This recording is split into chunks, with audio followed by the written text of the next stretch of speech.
Well, keep that positivity, Ash, because the next topic that we're going to be speaking about is the North London derby. We've spoken a bit about it already in terms of how we could potentially set up our back four / back five.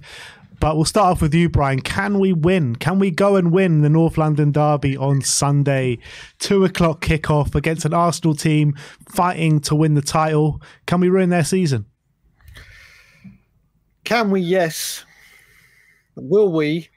Don't finish it off, Dave. You said yes. Well, of course we can. Of course we can. The thing that's concerned me with this game is obviously tonight they play Chelsea and it'll be the anti-Spurs loving, and Cole Palmer is ill, so their best player is out. They'll probably let Arsenal steamroller them, or at least get the 3 points. And they would have come off the back of a Champions League quarter-final exit, but immediately had 2 games to rectify it, and probably had 2 games to take 6 points and come into this game feeling confident, feeling we've had 2. Whenever we've had this long break, and remember, just 1 game a week, people, 1 game a week. This is going to benefit us. It's really going to help us. So I listen. I was with you for the last North London derby. I walked out at half time because I was just disgusted with the performance, disgusted with everything going on. I really, really want us to ruin their season. Nothing would give me greater pleasure than to ruin their season, go on all the channels happy, and doesn't matter how we win it, just win it. We can do it. Will we do it? Like I said, I'm not going to finish that part for you, Ben. I'll leave that. Of course we can. Of course we can. How can we do it, Brian? Find a lad in, ask for a rub of his lamp, and all of us use our wishes. That would be my first point of call. But yeah, it's going to be a tough one. Ash, what are you thinking about the North London derby? Obviously, Arsenal not in the best form at the moment. They did get a big win on the weekend against Wolves. They play tonight against Chelsea, so we'll see how they're looking tonight before the game on Sunday. But how do you see the game going? Do you think we got a good chance of really turning them over, or do you think this is going to be a good game for Arsenal to play against us? I think it's going to be interesting to see what happens against Chelsea tonight. I think that could affect the way things pan out on Sunday for the North London derby. But we all know form goes out the window when it comes to our rivals. When it comes to the filth, when it comes to the enemy, we know that it's just about heart, passion. Like anything can happen on a day. Do you know what I'm saying? So Ange's going to have to give one of those super speeches, one of those crazy speeches where he just riles up those troops and we just go at them. But is there a way we can upset them? Yeah, I think there is. There is. Like, it depends who they play at the back. I think when Ben White plays, sometimes he plays high up. You know, he helps Saka double up at times, and when he does get high up, the space is in behind. It's as simple as that. Similar to when Zinchenko, if he starts, when Zinchenko inverts again, the space is there to be exploited. So it depends on what formation they go with. I said it before.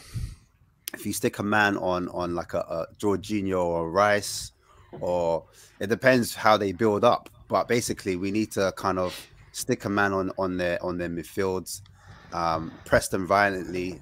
We know that Rice isn't the most progressive passer out of all of their midfield options. He does work super hard. He's like a top player. But again, if you can keep him quiet and keep him modest, then, you know, he's a big reason why Arsenal tick the way they tick. You know what I mean? So, and also, we have to take slight risks, I think, in this game. If we do take some risks, it may pay off, but at the same time, they could backfire. But I think the whole reason why Ange Ball has worked at the start of the first 10 games is because we took risks, and those risks, we got the high rewards for them. So what I mean by risks is at times, you know, people don't like us playing out from the back. They think it's too risky. But I honestly think Arsenal will try to press us very highly, super aggressive, and we saw it against Bayern Munich. Once you beat that press, then there is space in behind to exploit, to attack. And it just happens that if we do like one touch, two touch type of football, you can easily beat their press, and then you can caught them with their trousers down because they've, you know, pushed so many men high up the pitch. Also, I just think our players have been massively underperforming. Son Heung-min, last 2 or 3 games haven't scored. Maddison has fallen off a cliff, some would say, because I think this has been one of his worst seasons in terms of goal and assist contributions. If I might have got it wrong, but yeah, at Leicester, the season that we signed him, I think he had like 15 or something crazy. The amount of goal contributions he had was really high. So we need Maddison to start scoring again. You need him to start turning up, even if he's not scoring, assisting. The relationship Maddison and Son had in that North London derby, that was crazy for me. Like, we need that type of chemistry back. We get Maddison and Son, like our best players, playing the way they meant to be playing. We could see a different type of Spurs. Son actually gets up for the big games. He seems to turn up for North London derby, and he scored numerous of worldies against Arsenal. So a lot of Arsenal fans do respect him. They're quite nervous of him. So it'll be interesting to see what type of Son does turn up. It'll be interesting to see if Son does play the number 9 role, or if he plays out wide and Werner's sacrificed. And most people probably think that he will start as number 9. But yeah, man, I just need to see top performances from our top players. And Basuma, again, there's a whole debate whether or not he will down tools or he will improve on the performances that we haven't seen on this side of the year. Like, I think people are saying that the argument is in the big games, that's when you see Basuma, and the smaller games where teams like, you know, give us a bit of space, then that's when he's, you know, not being proactive. For me personally, I wouldn't be mad if he was dropped for the North London derby, only because who's Son? No, Maddison. Maddison. Basuma. Basuma. Bloody hell! I thought, what's going on here? Well, Maddison. Yeah. No. We need Maddison's kind of. For me, it's about mentality at the moment. That's what I'm looking for. I'm looking for characters. I'm looking for mentality. I'm looking for concentration. And the reason why people don't want to see a Højbjerg start a North London derby is because in the build-up or under pressure, we associate Højbjerg as being a bit stiff. Turns like a bus, you know. He's a bit, you know. So for me, if you bypass Højbjerg in the build-up, which I think we do when Maddison drops into the midfield and he drops into the kind of 6 role sometimes to play make, I think you don't need Højbjerg in the build-up. What you need Højbjerg to do is to screen the defense, and then also when we do have the ball, we need to do fast transitions. He's a man that can spray the ball over the top, switch the play. He's the one that could do, you know, 2 touches and then he hits the ball early. A bit what like Jorginho does for Arsenal. So I'm not asking him to like carry the ball, dribble, be in tight spaces, wriggle off, do all that type of stuff. I just need Højbjerg to do what he's good at. And yeah, it's just comes down to players that have the right mentality at the moment. I know Højbjerg hasn't started well in first halves, but then Basuma hasn't started well in first halves either. So like, it's that kind of conundrum you have in my mind. What do you do? Do you start? Do you keep a player that's not been performing in the midfield, or do you try to switch it up and change it up? Some people might say let's put Sarr in, but if you put Sarr in the 6, then I think like you lose that kind of box-to-box presence that Sarr brings, and he covers a lot of the pitch. You don't want Sarr just kind of sitting and not like helping another defensive midfielder. You kind of want him in a double pivot or an ability to help the number 6, in my opinion. So yeah, that's what I think. That's how I think we can do us. I think the ability to the ability to be able to beat the press is just so vitally important in this game. I mean, you've seen in the last couple of games, you mentioned the Bayern Munich game, but I even take the Wolves game as well. Like, even Wolves were able to beat Arsenal's press a little bit in that first half, and they created a few avenues of where they could go hurt Arsenal, and you could see where that was. You know, if they would have had better attackers in that game in that first half, they could have got a goal or two. They really could have. And Odegaard is so important in their press, leading that press. He occupies two players whenever he's pressing. He occupies a midfielder and a defender. And what I noticed, and I even saw a thread on it as well, where what Bayern Munich and what Wolves were doing, they got a defender to go very wide every time the goalkeeper had the ball. So it kind of made Odegaard had to make a decision. Does he either go with the defender or does he go with the midfielder? And he couldn't occupy both those players. So if we can do that and we get Van de Ven to go wide, or we get a defender to go wide and spread the play a bit more, that will open up a bit more spaces for us to operate in. I just to add on to that real quick before I let Brian come in, I think Vicario would be essential to that, because against Aston Villa and Bayern Munich, I felt that Martinez in goal and Euro for Bayern Munich, they were able to play out from the back and act as a third centre back, and so that allowed Van de Ven to spread wide, that allowed Romero to spread wide as two wide centre backs. And as you said, like, Odegaard had a choice: does he press the keeper? Does he press Van de Ven? Does he get pulled out of position? And then that helps us when we're trying to play out from the back, quickly getting behind Arsenal's press. You know what I'm saying? So, yeah, I agree. I think I said it against the Newcastle game on my channel, and I got a bit of a pushback, but I said sometimes Vicario dwindles on the ball. Like, sometimes I felt like he needs to play the ball out quicker, whether it's the right decision or wrong decision. Just be assertive, make that decision, make that call real quick. And that's how if you take 2 or 3 seconds, that allows the team to affect the press. And then when you do pass it to a centre back, then all of a sudden 2 or 3 men are on him. He's making a poor decision and it goes out for a throw in. And then again, turnovers there. Do you understand? Or we're conceding a high quality turnover, like, against us. Do you know what I mean? So yeah, I agree, man. The only thing I was going to add to that is we're all talking about the formation, the players, whatever the style of play, how we can counteract them, how we can do this. For me, I don't know if it's been mentioned in the comments, the biggest concern for me with this game is the fact that Arsenal have been, since the turn of the year when Declan Rice has been on corners and set pieces, they have been absolutely bang on the money and scoring regularly and often game by game from set pieces. And our biggest Achilles heel, and it's been for a while, is set pieces. So even if we cancel each other out playing wise and style wise, every time we get a call, give away a corner, or they get a free kick and Declan Rice is on the end of it, it's a problem, because we just don't know how. Even if he's taken it. I thought this is how we could hurt Arsenal. I didn't know how Arsenal could hurt us. Many ways Arsenal can hurt us. So the question is, are we going to win the North London derby? Go on, Daigle. It's a huge problem. You have to look at it on both sides. We can all talk about how are we gonna break them down, or how can we get through to them. We've got to make sure that we are wide awake at set pieces. Vicario gets enough cover, because we know they pressure. Every team has found the weakness in putting Vicario under pressure. Set pieces is a huge concern. And again, it goes back to who goes in. When we're talking about Kulusevski, does Kulusevski's height at set pieces come into this? There's so many variables, but set pieces for them and for us is going to be a huge part of this game.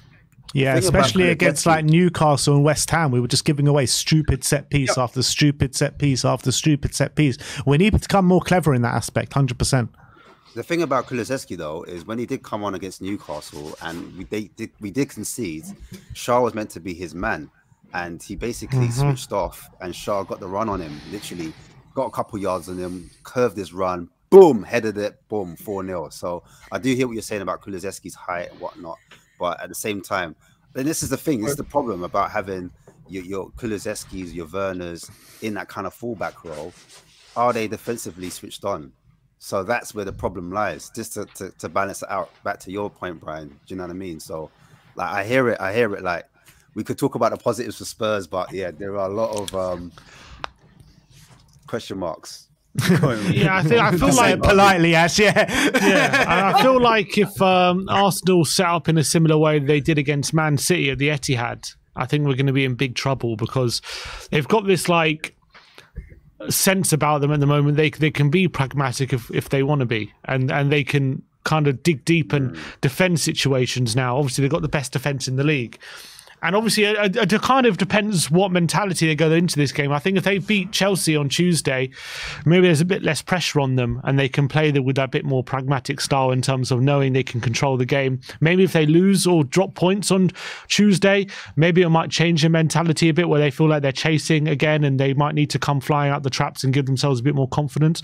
I'm not 100% sure how they're going to be approaching this game, but I do worry. Like when teams have been a bit smarter against us, like Newcastle were, and like Fulham were, we've definitely struggled a lot. And I'm like Arsenal have the capability of doing that. That's what I'm a bit worried about. Being a bit more smarter, a bit more pragmatic, knowing it's a North London derby, a pressure situation. They can kind of dig deep.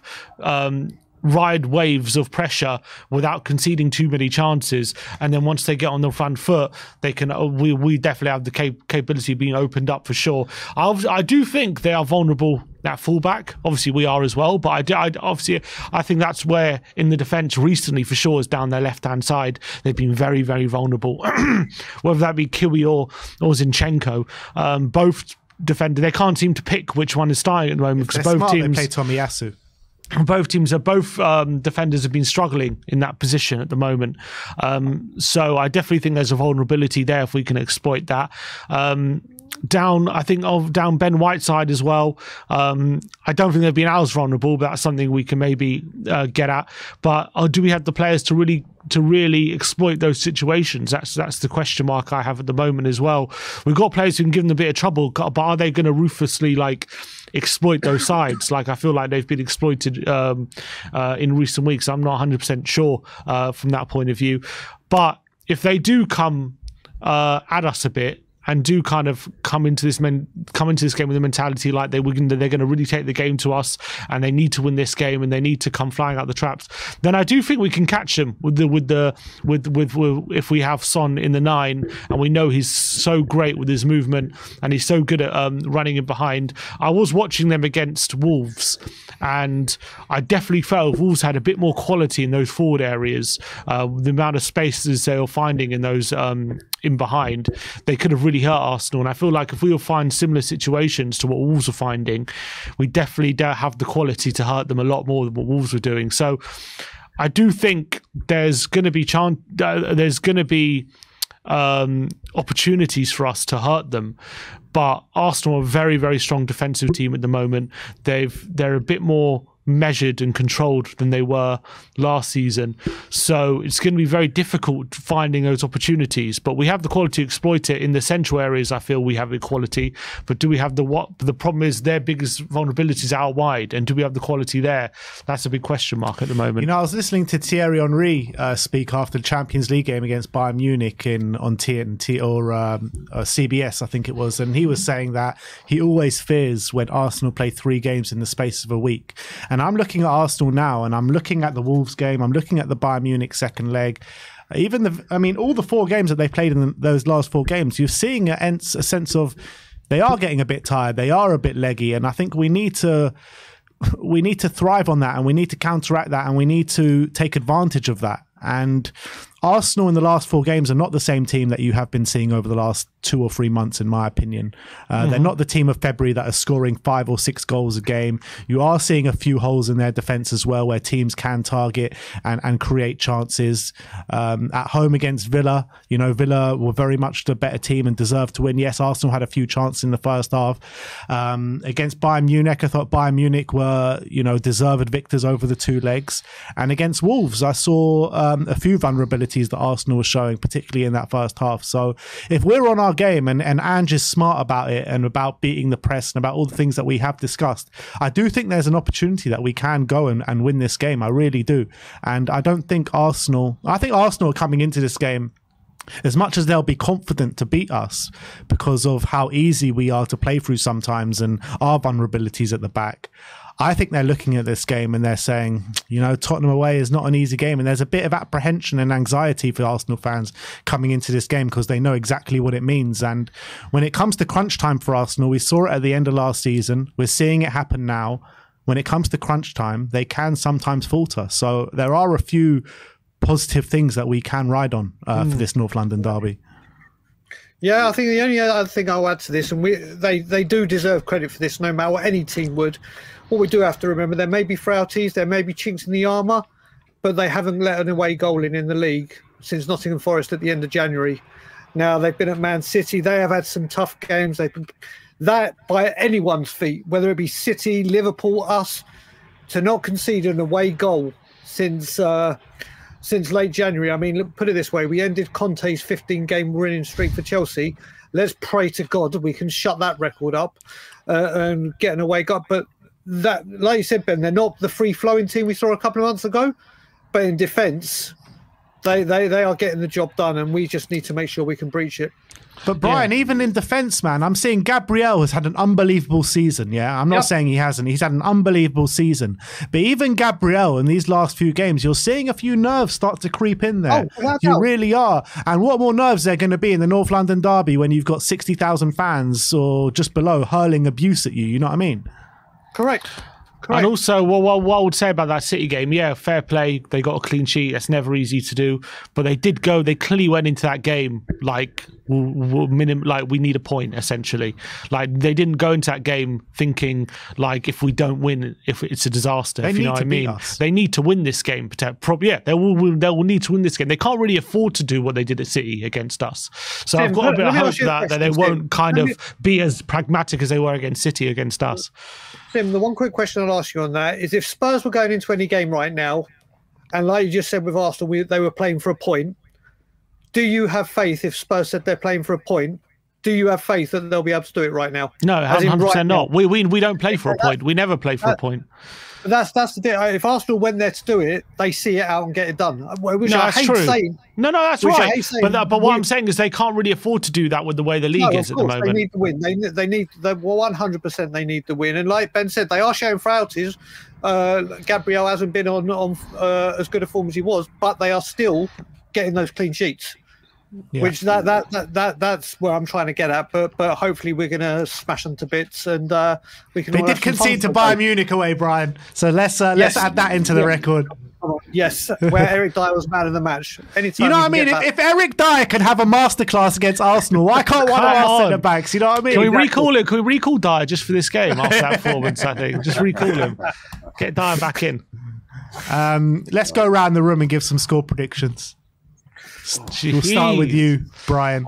Oh, well, I knew you were going to do that. Oh, I always do head and heart, so I'll do head and heart again. Heart, 2-1 Tottenham. Head, at best, Desmond's. At best. I just can't say lose in this game. I just can't bring myself to say it. So heart, 2-1 win. Head, Desmond. Ash? Arsenal have to bottle it at some point. They have a bottle it against Chelsea. The bottling has started, Ash. Have you not seen? Get the memo, man. It has to start somewhere. I think if they get a result against Chelsea, they will end up drawing against us. It will be a nervy game, and we'll have a unsung hero. Someone will come up with something that no one's expecting. Do you know what I mean? And the fan base will go crazy. But I think yeah, 2-2 as well. I'm going to go for a point. I said it in another prediction before, 2-2, and I'm going to stick with it. Yeah, I think you're right. Ash. I think the mentality of Arsenal could change depending on tonight. If they do drop points tonight, I can see them coming into the game on Sunday with a lot more nervous energy, and maybe they might do things that you don't expect them to do, make a few more mistakes. They might come into this game with a bit more like urgency, if you know what I mean. I think we need them to do that. But if they do win tonight, and win comfortably, they might be a bit more calmer going into Sunday, but a bit more measured, and that's the kind of Arsenal I'm going to be a bit more worried about. But I think there's more of a chance that we win if they drop points tonight. So I'm not, obviously we don't know what the result's going to be, but I'm going to go 2-1 Spurs. 2-1 Spurs. Come on. You took the words right out of my mouth because I'm going 2-1 Spurs as well. Look, this is April, guys. We know Arsenal do not do well in April. Last season, they bottled it in April. The season before, they bottled it in April. And they're going to do the exact same thing this April as well. Spurs to ruin their title hopes. Their season ends this weekend in N17. Let's get the 3 points, guys. Let's go into it with a positive mentality. I take you back to 2 years ago, standing outside the Tottenham Hotspur Stadium. We all get the text saying, oh, Romero's not starting. Romero's not starting. We're going to get absolutely battered in this game. Sanchez came in. Sanchez came in and we absolutely smashed them 3-0. So let's go in with that kind of mentality. And let's go beat them, guys. Let's go beat them. Why not? Come on, man. Come on. You should do the team talk.